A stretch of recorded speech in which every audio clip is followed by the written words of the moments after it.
Hello दोस्तों, जय श्री कृष्णा। कैसे हैं आप सब। आज इस वीडियो में हम आपके साथ शेयर करने वाले हैं अष्टमी नवमी की सरल पूजा विधि। फ्रेंड्स, अष्टमी नवमी पर हमें माता रानी को भोग में क्या क्या और कैसे लगाना होता है, हमें पूजन कैसे करना होता है, हवन हमें कैसे करना है लास्ट डे, और हमें नारियल कब उठाना है, चौकी को कब हिलाना है, कन्याएं कब बिठानी होती हैं, संपूर्ण विधि इस वीडियो में आपको मिल जाएगी। तो देखिए यहाँ पे हम अष्टमी, अगर आप अष्टमी पूजते हैं तब भी, नौमी पूजते हैं तब भी सेम तरीके से ही पूजा होती है।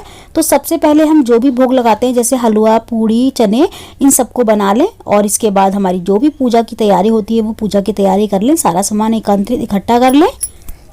तो माता के लिए देखिए या तो 2 जगह 8-8 पूड़ियाँ निकाली जाती है, मतलब अठ्यावरी बोलते हैं उसको, अठ्यावरी निकाली जाती है 2 जगह, या फिर आप 9 जगह 2-2 पूड़ियाँ निकाल लें, उसके ऊपर हलवा और पूड़ी रख लें, थोड़ा थोड़ा हलवा और चने रख लें थोड़े थोड़े। तो सबसे पहले सारी चीज़ें इकट्ठी करने के बाद हमको थोड़ा सा एक लोटे में जल लेना है अलग से, और फूल लेके और जल में फूल लेना है और छींटों से भावपूर्वक स्नान कराना है सभी को। सबसे पहले गणेश जी को कराना है, जैसे मैंने अभी कराया था, आगे आप निकल चुकी है वीडियो, आपने देखा होगा। छींटों से स्नान कराने के बाद सभी को कराना है एक एक करके। उसके बाद हमें कलावा चढ़ाना है सभी के ऊपर। सबसे पहले हमें गणेश जी को चढ़ाना है, फिर गौरी मैया को चढ़ाना है, माता रानी को चढ़ाना है, जो भी हमने चौकी पे जिस भी देवी देवता की स्थापना करी है सभी को हमें कलावा चढ़ाना है। देखिए लड्डू गोपाल अगर आपने चौकी पे रखे हैं तो लड्डू गोपाल को तो आप उठा सकते हैं, उनको स्नान आदि वगैरह करा सकते हैं, बाकी को हम खाली भाव का स्नान कराएंगे। तो यहाँ पे देखिए गणेश जी को और गौरी मैया को हम तिलक कर देंगे। जो हल्दी की गांठ की गौरी मैया बनाई है उनको हम तिलक कर देंगे। गणेश जी को सबसे पहले तिलक करेंगे।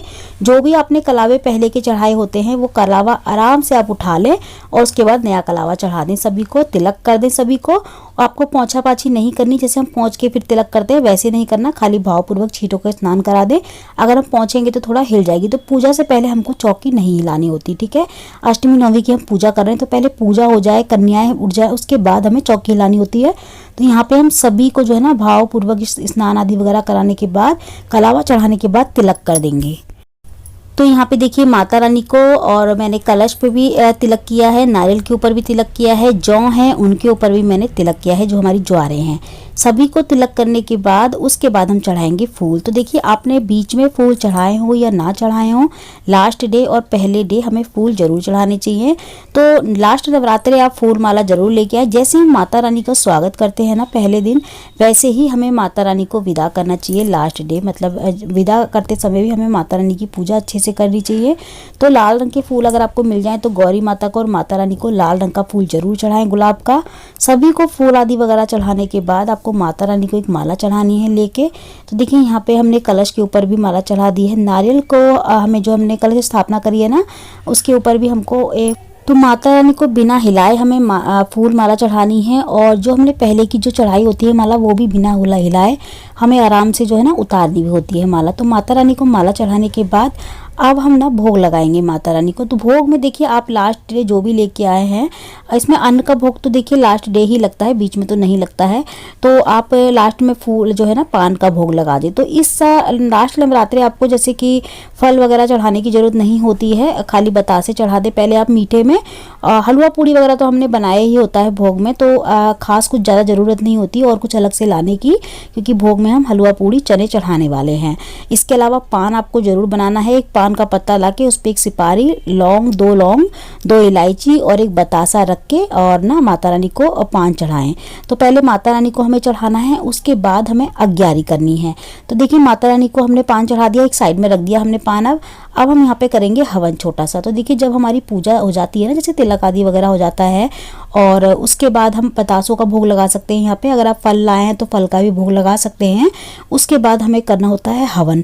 तो जो भी हमारी ये पूजा सामग्री में जो थाली हमने लगाई है ना खाने की, जो पूड़ियाँ हैं, इनको हमें माता रानी को दिखाने के बाद, पहले माता रानी को दिखाना है, उसके बाद अग्यारी में डालना है, मतलब हवन सामग्री में, हवन में डालना है, हवन कुंड में। तो यहाँ पे देखिए पहला भोग हम माता रानी को लौंग और बतासे का लगाएंगे। पहला एक जोड़ा हमें लौंग का, मतलब जोड़े से लगाना है, सिंगल लौंग नहीं रखनी, लौंग फूल वाली होनी चाहिए। 2 लौंग और एक बतासे का भोग, मतलब लौंग के साथ आपको मीठा जरूर चढ़ाना है। तो यहाँ पे मैंने माता रानी को लौंग का जोड़ा और एक बतासे का भोग लगा दिया है। साथ में देसी घी का हम आचमन कर देंगे इस तरीके से। तो पहली जो हमें आहुति, तो देखिए एक चीज़ मैं आपको बताना भूल गई, जब भी हम हवन करते हैं, हवन की शुरुआत करते हैं ना, जब हम कपूर जलाते हैं हवन कुंड में। उसके बाद हमें पहली 5 आहुति देनी होती हैं देसी घी की। जो पहली आहुति होती है वो अग्निदेव की होती है, दूसरी होती है गणेश जी के नाम की, तीसरी होती है गौरी मैया के नाम की, चौथी होती है नवग्रह के नाम की और पांचवी होती है अपने इष्ट देव के नाम की। तो ये 5 आहुति पहले हमें देसी घी की देनी होती है, थोड़ा थोड़ा देसी घी डाल के।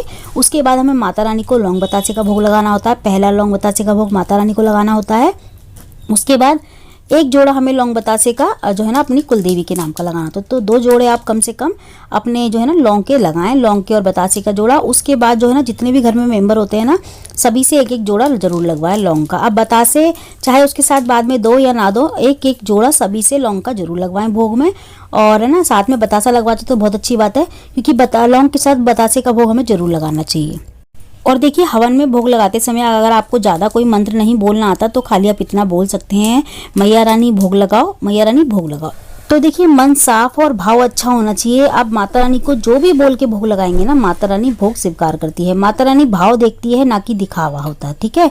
तो इस तरीके से आप भोग लगा के उसके बाद आप जो है ना जो भी आपने हलवा पूड़ी चने बनाए हैं ना उनका आप भोग लगा दें। तो इस तरीके से सभी में से थोड़ा थोड़ा तोड़ के हलवा लेके चने लेके माता रानी तक ले जाएंगे। उसके बाद हम अग्यारी में डाल देंगे, जो हमने अग्यारी जलाई है ना उसमें हम डाल देंगे सारे भोग। अगर आपने 2 जगह अठ्यावरी निकाली है, 8-8 पूड़ियाँ 2 जगह निकाली है ना, तो उसके साथ हलवा पूड़ी आप रख लें और हलवे पूड़ी के उसमें से तोड़ तोड़ के अठ्यावरी में से थोड़ा सा तोड़ के माता रानी को लगा के उसके बाद आप अग्यारी में डाल दें। और दूसरी वाली अठ्यावरी निकाल के उसमें से कुलदेवी के नाम का आप निकालें। तो 2 जगह आप इस तरीके से अठ्यावरी निकाल सकते हैं।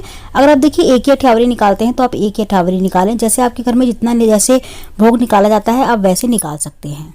लेकिन जो हवन होता है ना, हवन तो सेम तरीके से होता है जैसे मैंने आपको बताया हर घर में। तो यहाँ पे जब हम लौंग बतासे का भोग लगा देते हैं, पूड़ी और मतलब हलवे पूड़ी का भी भोग लगा देते हैं। उसके बाद हमें लास्ट में जो ना आपके पास अगर हवन सामग्री है, आप हवन सामग्री रखते हैं घर में, तो 5 आहुति हवन सामग्री की जरूर लगाएं। उसके बाद लास्ट में जो है ना आचमन कर दे देसी घी का। देसी घी का आचमन करने के बाद हम जो है ना दूसरी जो है ना थाली तैयार करेंगे आरती के लिए।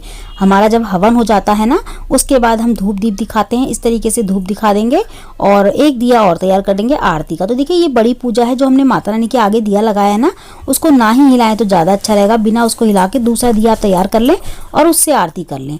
तो यहाँ पे देखिए जो हमने माता रानी को पान का भोग लगाया था ना वो भी हम अग्यारी में मतलब हवन में डाल देंगे। तो हमने पान का जो भोग है वो भी हवन में डाल दिया है। उसके बाद हम उसके साथ भी लास्ट में आचमन कर देंगे देसी घी का। अब मेरे पास एक कमेंट आया था कि देसी घी का लास्ट में आचमन क्यों करना होता है, इसका क्या मतलब होता है भोग लगाने के बाद। इसका मतलब ये होता है कि भोग लगाने के बाद हम जल पिला रहे हैं, जल ग्रहण करा रहे हैं। जैसे कि आप देखिए कोई भी हम खाना खाते हैं, किसी रिश्तेदार को खाना खिलाते हैं या हम खुद भी खाते हैं तो उसके साथ पानी पीते हैं, तो वैसे ही हम देसी घी का भी आचमन करते हैं। लास्ट में जल भी देते हैं देसी घी के रूप में, मतलब जल के रूप में देसी घी देते हैं। तो है ना आप इस तरीके से आप जल भी कर सकते हैं, हाथों से जल का भी लगा सकते हैं, लेकिन आपको हवन कुंड में नहीं डालना होगा वो जल, आपको ना हवन कुंड के चारों ओर डालना होगा बाहर बाहर। तो आप ऐसे भी कर सकते हैं। अगर देसी घी का करेंगे आचमन तो आप हवन कुंड के अंदर, और पानी का करेंगे तो बाहर करेंगे आप। उसके बाद जैसे ही आपका हवन हो जाएगा हम करेंगे आरती। तो अगर आपके पास समय है तो कम से कम 5 आरती करें, समय नहीं है तो आप 2 आरती कर लें, गणेश जी की एक अम्बे माँ की, ठीक है। उसके बाद आरती को अपने पूरे घर में आपको दिखाना है, इस तरीके से पूरे घर में घुमा के लाना है आरती को। आरती जब आप घुमा लाएं पूरे घर में तो इस तरीके से हमको थोड़ा सा सीधे हाथ में जल लेके और आरती के और हवन कुंड के चारों ओर इस तरीके से वारना है और जल को वहीं छोड़ देना है। तो 2 बार हमें ये करना है। ये करने से ना आरती और हवन जो हवन कुंड होता है ना वो ठंडा होता है, तो इसको गर्म नहीं छोड़ना हमें, इस तरीके से ठंडा, मतलब इसका मतलब होता है कि ठंडा कर देना। तो ये काम हमें करके उसके बाद देखिए अब हमारा हवन हो चुका है, भोग हमने माता रानी को लगा दिया है। तो जो 9 जगह हमने पूड़ियाँ निकाली है ना, आप चाहे तो ये कन्याओं को दे सकते हैं, बाहर मंदिर के पास जाके कहीं भी जाके कन्याओं को बांट सकते हैं, या गाय को भी ये दे सकते हैं 9 पूड़ियाँ आप। अगर आपने अठ्यावरी निकाली है ना, 8-8 जगह 2 पूड़ियाँ निकाली, एक माता के नाम की एक कुलदेवी के नाम की, तो आप घर में अपने किसी भी घर में मेंबर को दे सकते हैं, कन्या को, घर के मेंबर को, जेंट्स को, किसी को भी खिला सकते हैं, प्रसाद है ये।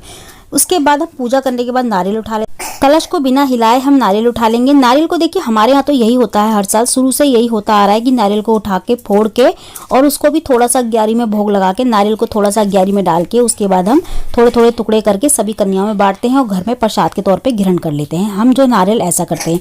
लेकिन जिनों के घर में नारियल का विसर्जन किया जाता है, नारियल को बहा दिया जाता है जल में, तो आप वैसा भी कर सकते हैं। देखिए हमारे यहाँ ऐसा नहीं होता, हम नारियल को प्रसाद के तौर पर शुरू से खा लेते हैं, ठीक है। हमारे यहाँ विसर्जन नहीं किया जाता नारियल का। अगर आप नहीं करते ऐसा तो आप भूमि विसर्जन कर सकते हैं नारियल का। जल विसर्जन करने से अच्छा है कि भूमि विसर्जन कर दे। हमारे यहाँ ऐसा बिल्कुल नहीं किया जाता, हम लोग प्रसाद के तौर पे इस नारियल को खाते हैं। और उसके बाद आप नारियल उठाने के बाद फोड़ के सभी कन्याओं में थोड़ा थोड़ा बांट दें। पहले आपको हवन सामग्री में हवन में डालना है, हवन कुंड में थोड़ा सा नारियल, और उसके बाद कन्याओं में बांट देना है। और उसके बाद कन्याएं बिठा देनी है। पूजा करने के बाद कन्याएं बुला के कन्याएं बिठा दें। जब कन्याओं को आप विदा कर दें, कन्याओं को विदा करने के बाद हमको चौकी को थोड़ा थोड़ा सा हिला देना है।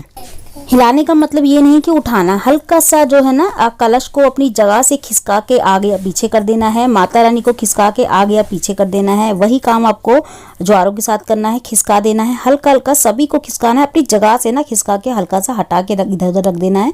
मतलब इधर से नहीं हटाना, जगह से खिसकाना है बस हल्का सा। उसके बाद अब अगले दिन 10वीं वाले दिन चौकी उठा दें सुबह सुबह। 9वीं वाले दिन ना उठाएं चौकी, 10वीं वाले दिन उठाएं। और जो भी हमने हवन कुंड में जो ये उपला है, जो भी हमने राख वगैरह होती है ना, इसको हम जो है ना किसी पौधे वौधे में घर के डाल देते हैं। उसी में हम तो खाद बन जाती है, हम तो पौधे वगैरह में डाल देते हैं। बाकी की चौकी कैसे उठानी है, सारी सामग्री का क्या करना होता है, इसकी नेक्स्ट वीडियो आपको मिल जाएगी। तो इसी तरीके से अष्टमी नवमी की पूजा की जाती है, हवन किया जाता है। तो आज की वीडियो में इतनी। मैं मिलती हूँ आपसे अगली वीडियो में ऐसी ही अच्छी सी एक और वीडियो के साथ। जब तक के लिए जय माता दी, राधे राधे, जय श्री कृष्णा।